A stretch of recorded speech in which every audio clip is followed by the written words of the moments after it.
how to create SIM access point on OPPO Reno 7 5G. And okay guys, on your mobile phone, go to settings. In settings, go to mobile network.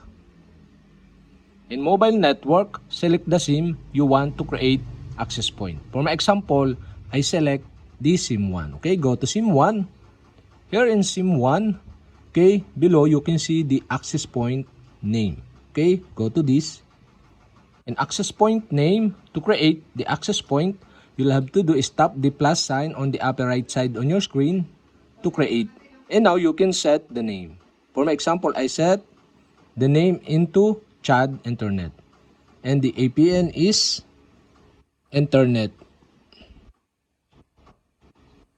And below, okay, you can also edit or change the setting of this new APN.